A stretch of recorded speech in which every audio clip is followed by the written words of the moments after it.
एक लोमड़ी ने बताया, तुम्हारी लड़की के लिए भविष्य में ऐसा क्या चाहिए जिसे उसे संतुष्टि मिल सके।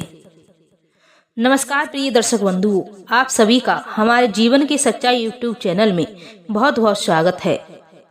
बंधुओं, आज हम जो आपको कहानी लेकर के आए हैं, ये कहानी बड़ी ही ज्ञानवर्धक है। इसीलिए आपसे निवेदन है कि आप हमारी इस कहानी के लिए शुरू से लेके अंत तक अवश्य सुनें और साथ ही साथ हमारे चैनल को लिए सब्सक्राइब अवश्य कर दें और बेल आइकन ऑन कर दें ताकि ऐसे ही ज्ञानवर्धक कहानियों का नोटिफिकेशन सबसे पहले आपको प्राप्त हो सके और साथ ही साथ अच्छे अच्छे कमेंट किया करें। तो आइए मेरे प्रिय दर्शक बंधुओं, बिना किसी देरी के इस कहानी ज्ञानवर्धक को शुरू करते हैं। दर्शकों, आज हम आपको एक बात समझा दें कि बहुत समय पहले की बात है। एक घने जंगल में एक भेड़िया और लोमड़ी रहा करते थे और वो दोनों अपने आप को सबसे ज्यादा बुद्धिमान और समझदार समझते थे। भेड़िया सोचता था कि मैं सबसे ज्यादा सुंदरता और बलशाली होने के मारे सबसे ज्यादा बलवान हूँ, और जबकि दर्शकों लोमड़ी अपनी चालाकी और चतुराई पर बहुत ही ज्यादा गर्व करती थी। फिर एक समय की बात थी, उन दोनों में एक दिन इसी बात को लेकर बहुत ज्यादा विवाद हो गया कि कौन सबसे ज्यादा समझदार और बुद्धिमान है। तब मित्रों, उसी समय भेड़िया ने लोमड़ी से कहा कि हे लोमड़ी, तुम तो केवल एक चालाक ही कर सकती हो और इसके अलावा समझदारी की बात तो तुम मुझसे सीखो, थोड़ा इसके बारे में मुझसे ज्ञान ले लो।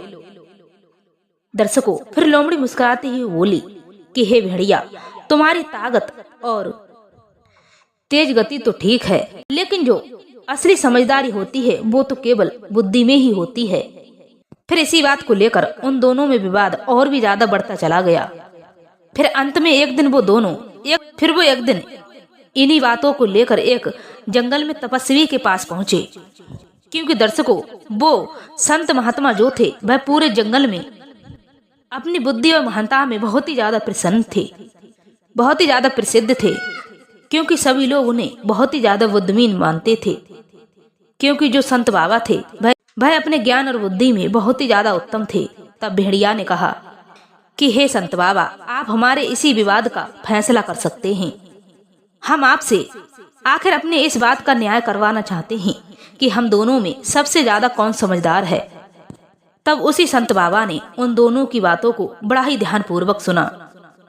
तब संत बाबा मुस्कुराते हुए बोले कि अच्छा, अगर वास्तव में ही तुम ये जानना चाहते हो कि तुम दोनों में सबसे ज्यादा कौन समझदार है और कौन होशियार है, तो मैं आप दोनों से 3 पहेलियां पूछूंगा और जो भी तुम दोनों में से मेरी पहेलियों का सबसे ज्यादा अच्छा जवाब देगा तो मैं उसी में से सबसे ज्यादा समझदार समझूंगा। दर्शकों, तब भेड़िया और लोमड़ी इस बात के लिए दोनों राजी हो गए। तभी साधु महात्मा ने अपनी आंखों को बंद किया और थोड़ी देर तक सोचा। तब कहने लगे कि ये पहेलियां हैं जो स्त्री के ऊपर हैं, और इस पहेलियों को तुम दोनों बड़ा ही ध्यानपूर्वक सुनिएगा, क्योंकि तुम दोनों में से जो भी मेरी इस पहेलियों का सही सही जवाब देगा तो मेरी नजर में वही सबसे ज्यादा समझदार और बुद्धिमान होगा। पहला, जो एक स्त्री है वह अपने बच्चों और पति के साथ रह करके दिन रात मेहनत करती है, और वो स्त्री अपने परिवार की खातिर अपनी इच्छाओं को हमेशा त्याग देती है, परंतु उसका परिवार अगर उसके ऊपर निर्भर नहीं रहता तो वह स्त्री अपनी इच्छा के लिए फिर भी त्याग देती है। और इतना कुछ करने के खातिर जब वह अपने परिवार के लिए करती है और सब कुछ त्याग देती है, अगर वो ही उसके लिए ना समझे तब फिर आखिर में वह जाकर क्या करेगी। फिर जैसे ही संत बाबा की बात सुनी तो भेड़िया और लोमड़ी एकदम से बड़ी गहरी सोच में डूब गए, और भेड़िया अपने मन में बार बार सोच रहा था कि शायद इस पहेली का जवाब बहुत ही ज्यादा सरल होगा। तब भेड़िया ने कहा कि हे संत बाबा, वह स्त्री अपने बच्चों की शादी करेगी और अपने बच्चों की ही खुशी में अपनी खुशी समझेगी। तब बाबा सिर हिलाते हुए बोले कि जो तुमने जवाब दिया है वो अभी अधूरा है। तब साधु महात्मा बोले कि लोमड़ी, तुम बताओ आखिर उस स्त्री के लिए क्या करना चाहिए जिससे उसे खुशी मिल सकती है। तब लोमड़ी मुस्कुराते हुए बोली कि हे महाराज, वो स्त्री अपने लिए जीना सीखेगी और वह इच्छा के लिए करेगी जो उसने अपने परिवार के खातिर त्याग दी थी, उस कार्य को सबसे पहले करेगी, और वो स्त्री अपने शौकों को पूरा करेगी और नई पे नई चीजें सीखेगी और अपने परिवार से हटकर वह अपनी खुद की पहचान बनाएगी।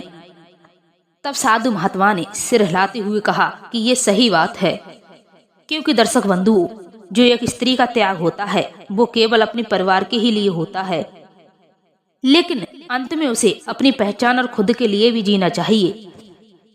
और जैसे ही इस बात को भेड़िया ने सुना तो वो थोड़ा सा नाराज हुआ, लेकिन फिर भी उसने अपनी हिम्मत को नहीं हारा। फिर भी भेड़िया दूसरी पहेली बताने के लिए तैयार था। फिर साधु महात्मा ने दूसरी पहेली पूछने की तैयारी कर ली। तब साधु महात्मा बोले, अब तुम मेरी दूसरी पहेली के लिए सुनो कि एक कुंवारी लड़की अपने भविष्य के बारे में सोचती है, क्योंकि उस समय उस लड़की की आशाएं और सपने बहुत ही ज्यादा ऊंचे होते हैं, परंतु वह चाहती है अपने लिए एक खुशहाल जीवन जीना चाहती है। लेकिन उसके जीवन के लिए वह कौन सी चीज है जो उसे सबसे ज्यादा संतुष्टि देगी? तब भेड़िया ने झट से जवाब दिया, वह है उसकी शादी और उसका अच्छा पति और उसका खुशहाल परिवार, वही उसके लिए सबसे ज्यादा संतुष्टि देगा। तब साधु महात्मा ने मुस्कुराते हुए फिर से भेड़िया से कहा कि हे भेड़िए, तुमने उत्तर तो सीधा सीधा दिया, लेकिन तुम्हारा जो उत्तर है वो फिर भी सही नहीं है। तब साधु महात्मा लोमड़ी से बोले कि हे लोमड़ी, आखिर तुम बताओ। तब लोमड़ी ने अपनी चालाकी का परिचय देते हुए कहा कि हे महात्मा, ये कुंवारी लड़की की संतुष्टि उसके आत्मनिर्भर होने में है, क्योंकि उस समय लड़की वह अपनी इच्छा और करियर जीवन के निर्णय खुद लेना चाहती है और उसका सच्चा संतोष उसके सपने साकार करने में होता है। चाहे वह शादी करे या ना करे, उससे कोई फर्क नहीं पड़ता। तब बाबा हंसते हुए मुस्कुराते हुए बोले कि एक बार फिर लोमड़ी ने सही सही जवाब दिया है, क्योंकि दर्शक बंधु, ये सत्य बात है। असली संतुष्टि हर व्यक्ति के लिए जो है वह अपने आप को जानने में है और अपने आप को सबसे ज्यादा संतुष्टि देने में ही होती है। अब महात्मा की ये बात सुनकर के भेड़िया अपने मन में ही बहुत ही ज्यादा चिंतित और दुखी होने लगा। अब वह सोचने लगा कि मैं हार रहा हूँ। लेकिन दर्शक बंधु, भेड़िए ने अपने आप को बहुत ही ज्यादा संभाला और तीसरी पहेली का जवाब देने के लिए वह तैयार हो गया। बंधुओं, अब तो साधु महात्मा ने तीसरी पहेली और अंतिम पहेली को सुनाया। अब महात्मा बोले, अब तुम दोनों मेरी तीसरी पहेली सुनो कि एक विधवा ने कि उसने अपने पति को खो दिया है और फिर भी वह अपने लिए कमजोर नहीं मानती, और उस स्त्री के जीवन में ऐसी कौन सी चीज है जो सबसे ज्यादा शक्ति और साहस देती है। तब भेड़िया दिमाग लगाता वह अपने पहले के प्रश्नों को सोचता है। तब कहता है कि वह अपने परिवार को और अपने बच्चों के लिए जिएगी और उनके सहारे से ही उन्हें शक्ति मिलती है। तब बाबा ने मुस्कुराते हुए कहा कि उत्तर में कुछ ना कुछ तो सच्चाई जरूर है। तब साधु महात्मा कहने लगे कि लेकिन हे भाई भेड़िया, इस उत्तर में पूरी सच्चाई नहीं है। तब महात्मा जी कहते हैं कि हे लोमड़ी, अब तुम बताओ आखिर उस स्त्री के लिए क्या करना चाहिए। फिर साधु महात्मा से लोमड़ी ने बड़े ही विश्वास पूर्वक कहा, वह पहले अपनी खुद की पहचान बनाएगी और अपने दर्द को ही अपनी ताकत बनाएगी, और वो स्त्री समाज की धारणाओं के लिए चुनौती देगी, और वो स्त्री अपने जीवन में खुद के लिए स्थापित करेगी, और उसकी असली शक्ति उसके आत्मविश्वास और अपने सपनों को पुनः खोजने में है। अब तो दर्शक बंधुओं, साधु महात्मा बड़े ही प्रसन्न हुए, खुश हुए और मुस्कुराते हुए कहा कि हे लोमड़ी, तुमने तीनों पहेलियों का उत्तर सही सही दिया है। मित्रों, अब तो भेड़िया हार मानते हुए एकदम जमीन पर गिर पड़ा। तभी वह मान लेता है कि लोमड़ी उससे ज्यादा बहुत ही होशियार और समझदार है। अब तो बंधु बाबा घोषणा करते हैं, तब वह लोमड़ी के लिए सबसे ज्यादा समझदार घोषित कर देते हैं। उसकी समझदारी जीवन के गहरे अर्थों को समझने में ही है।